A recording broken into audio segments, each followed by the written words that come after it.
Hey guys, how you doing? My name is Lena. Welcome back to another video. So today we're going to talk standalones. It's been a while since I've done one of these, honestly. I was searching it up and it was like almost a year ago. So I read a great standalone a couple of days ago and I was just like, okay, it is the right time to make one of these videos. So I have here, I think 10 or 11 standalone recommendations for you. It's a mix between science fiction and fantasy as always. So without further ado, let's just get started. So the first book that I have here and the one that inspired this video is A Dowry of Blood. This was nominated in the horror category of Goodreads this year, but I had already heard about it from some of my booktube friends in general. But this is basically a retelling of The Brides of Dracula. As a huge dark vampire fan, I was immediately drawn to this one. But you know what? The other day I was just like, I want to listen to this. And getting the audiobook where I live is super difficult. Like I had to use a fucking VPN to get it. It was such a pain in the ass, but I got it and I'm so excited that I did. It was super good. It's basically told in letters. You're not going to know the receiver of the letters because Constanza, one of the brides, decides that she's not going to name him, but obviously you know it's fucking Dracula, you know. But still, it's super cool. It's a super, like, it feels like a modern retelling, but it's just set, you know, along history in general.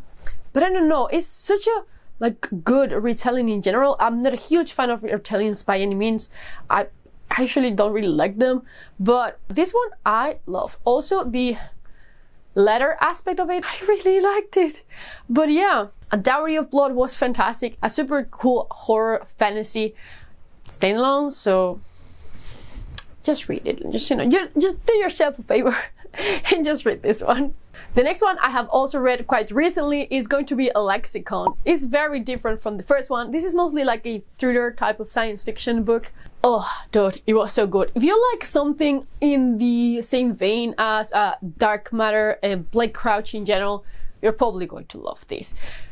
Also, if you like Vita Nostra, the whole like magic system being like around the speaking language, the language in general, spoken words, probably going to like this too. You're basically going to follow like a dual timeline. In each timeline there's a main character basically.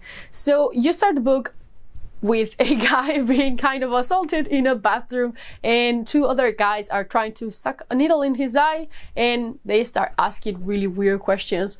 One thing leads to another and basically he discovers that they are poets. They have the ability to persuade people basically into doing what they want to do. The other timeline is of a girl that's gone to this school basically where they teach you all this type of like persuasion techniques, kind of a magical school setting without being magical, you know. I like this one so much, and I think probably if you just like thrillers, sci-fi in general, you're also going to really like this. Like, I feel like some parts drag a bit, but still pretty much action-packed, and the story in itself I really liked. Some twists you see coming, but the author, you know, is not really just trying to hide them from you, so you're just like, okay, this feels very natural in general. So yeah, Lexicon is amazing. Then I did talk a good chunk about this book last year, but this is The Gone World by Tom Switterlich. This was great. This is another sci-fi book, but it's more like a sci-fi horror, especially towards the end. But the beginning, you're going to follow this investigator basically, and she is tasked with investigating the murder of the family of this Marine. The thing is, she can actually travel forward in time just to get the clues that she needs or to talk to someone in the future, and then she is able to come back to actually resolve this murder. The thing is, something apparently is kind of eating the future and is starting to disappear. It's super weird. I'm not a huge fan of time travel, but this book was amazing. Also, this prologue is so scary. There's just like this vision of people being crucified and the main character is trying to run and then she comes across a copy of herself. So fucking weird, yet so good. Extremely recommended. Like, read this book. Then one of my favorite books from last year. This is Hench by Natalie Sina Walshotz. I love this one. It's basically about superheroes, but instead of following the superheroes, you're going to follow the henchmen of the supervillains. Which is a trope that, you know, you don't see very often, and you're just like, oh, probably so boring, you know? Henchmen don't really have like powers and such, but it's actually amazing. You are going to follow Anna, and she is attacked by one of the heroes while she was performing her job, you know, being an accountant for a supervillain. So she starts thinking about this whole superhero type of thing, and she comes across the idea that maybe superheroes are actually more expensive to society than supervillains, because they don't usually pay much attention to what they destroy, who gets in the way, etc, etc. So she basically starts fucking with these heroes to just you know, get them back to earth. Basically, it's just super good. I really liked it. I love following smart main characters. That's just like a trope that I love in general. When you have like a super smart main character, I'm all in. I said it a million times, but if you like the show The Boys, going to love this. If you like Invincible, going to love this too. This book is great. Highly recommend Hench to anyone. Super good sci-fi, like a pretty condensed story. I loved it. Then I have here another sci-fi. Sorry, a lot of sci-fi last year, apparently. This is The Echo Wife. This is also a thriller type of sci-fi, but it's really more of a relaxed type of thriller. You can binge read this one in a day. You're going to follow this scientist, and she discovers that his husband is getting married. But the thing is, he is getting married again, like her ex-husband. He's getting married again to a clone of her. He kind of stole her research and made another her. That is a stay-at-home mom, and he's just like, yes, this bitch mine. But the main plot of the book happens very early on, when the clone appears with the husband dead. So both of them have to work together. It's such a weird premise, because, you know, it kind of feels like it starts with like the main plot twist of the book, but it's pretty like chilled, but very creepy at the same time. There are some plot twists here and there that are just like, oh, that's messed up. So yeah, I highly recommend this one if you're looking for like a very quick sci-fi read. Highly recommend The Echo Wife. I also feel like Sarah Gailey in general is a very underrated author, but just my opinion. Then probably the weirdest book that I read last year. This is The Library at Char by Scott Hawkins. What is this book? This is a blend between sci-fi and fantasy, but it's just so fucking bizarre. You're basically going to follow this kind of demigods, honestly. There's this family, and they are basically looking for father. Each of them has a very like strong ability. One of them knows every language. One of them is super strong. One of them can basically walk amongst death. Very really weird, like Greek pantheon in there. But not really be in the Greek pantheon, you know. Apparently father is missing. The end of the world is coming. Super bizarre. Like, I don't want to spoil anything, but this book is weird. So fucking weird. Really careful if you're going to start this. It's just weird. I don't know what else to tell you. Like, it's so fucking bizarre. Like, but I still enjoy this one so much. Like, I read it in 2 days.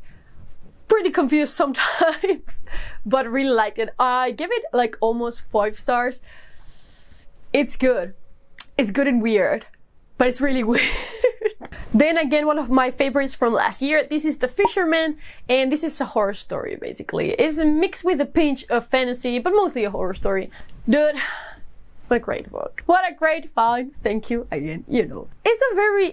It feels like a very chill story at the beginning. Basically, you're going to follow this man, and his wife passed away quite recently, so he's been dealing with loss, basically.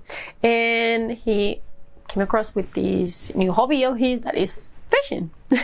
He's very happy about it, has brought some joy into his life again. Until one day, I think it was one of his co-workers is just like, hey, there's a super like mysterious, well, not mysterious, there's a super cool creek up in the mountains where you should go fishing. What a bad idea. But yeah, he goes there, and we have like a good chunk of the book being the story of this creek, and then we're going to follow him again. It's just so good. honestly, I enjoyed the hell out of this book. I understand that why some people have trouble with the middle part. I understand. I also felt like I was a bit disjointed from the main story, but still, I understand why it was there, so I still really liked it. But the ending was so good. Oh, loved it. There's a scene with the floating. That is amazing. Super creepy. Loved it. I highly recommend this one if you're looking for a spooky read. Then 16 Ways to Defend a Walled City by KJ Parker. I've been trying to read more KJ Parker books. I really want to read The Folding Knife because I've been recommended it by one of you that apparently is very very political in general, so I love that, you know. But yeah, I've been trying to get into more of his works, but I read this one last year and really liked it in general. It's very satirical, still quite dark sometimes, but very satirical overall. The humor is great. You have an unreliable narrator, and you're basically going to follow this group of engineers, and they basically get the task of defending this city from a super gigantic invading army that is coming their way. It's just super cool, you know. Again, I love smart characters, and definitely this one is very in between being dumb sometimes and really smart, but in general he's very smart. I just really like following him a lot. Basically the story starts with if archive being found, so that's what I'm telling you, that he's an unreliable narrator. You never know if that actually happened like that, or if maybe when he was writing the story, he was just, you know, taking some artistic liberties. So yeah, I really like this one. Love like siege cities in general, siege stories. That's why I love not Hollow Empire, City of Lies that much. I just love very condensed stories sometimes. Like, you know, a city under siege is a trope that I love. But yeah, if you're looking for a more humorous type of book, I highly recommend this one. I'm not usually into humor, but dude, this one was great. Then another great discovery from last year. This is The Ghost Bride by Char. I really want to watch the Netflix adaptation, honestly. I haven't watched it yet. But this is basically a immersion in the paranormal Chinese like afterlife. Of course, this is a fantasy book. It starts with the notion of the ghost bride, which is basically a marriage that took place between a living human being and a ghost. They married off some girls to a dead guy, basically, so they can pacify their ghost. It's a super cool concept, and the story starts with that. She thought she was marrying someone that she actually loved, but she ends up in this rich household with this family, married to the dead guy. So yeah, she basically ends up being dragged to the other world. It's just amazing. She's kind of trapped there. Dude, I love this book. It's super enjoyable. You can read it again in a day or two. The main character is quite likable in general. There are some plot twists that you're just like, wow, that's so harsh.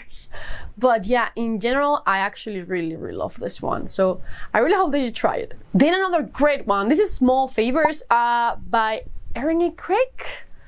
She's the author of House of Salt and Sorrows, which came out a couple of years ago. And she is the queen of creepy atmospheres.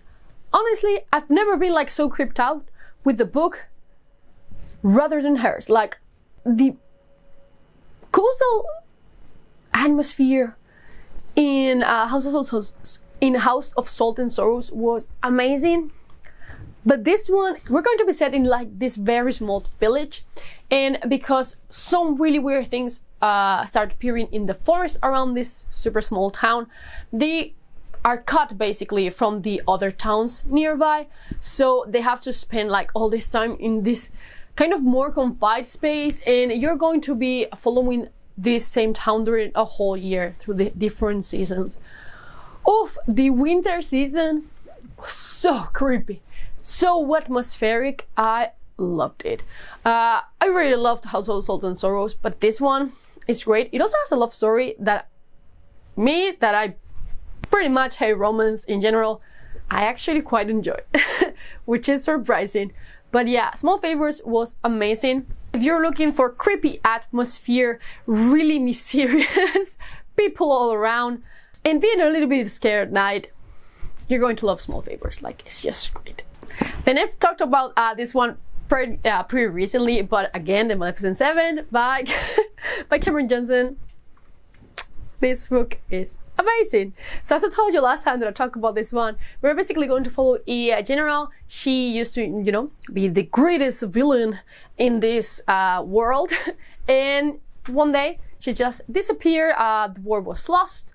And now this super cool empire is ruling. But they are kind of tyrants too. After her family is threatened, she decides to come back and defeat them. And for that, she's going to need the help of her previous like generals and admirals. So she calls them back, and they're, you know, the pirate queen, necromancer, an ogre, a vampire. It's just amazing. It's a pretty dark fantasy book in general, but dude, it's so good. It's such a fun ride. I need more people to read this because I just love it so much, and I don't have anyone else to talk about this book with. Please, just read this one. It will make me so happy. And then the last book that I'm going to talk about is another sci-fi dystopia book, but this is Tender is the Flesh, which traumatized me last year too. Jesus Christ. It's basically about a world where a plague swept basically the animal life, and now we farm humans to eat meat. It seems like pretty okay, but dude, this book is disgusting in a really weird and good way, but disgusting. Some scenes here and there, oof, off my stomach, you know, just thinking about them, I'm just like, careful about this book. I don't even want to talk about this one anymore, but if you're looking for a very like meaningful type of read, this one, holy fuck. So yeah, those were some of the standalones that I've been loving more recently. Have you read any of these? Please, if you have more recommendations, just let me know down in the comments below. But as always, I will see you in the next one. Bye.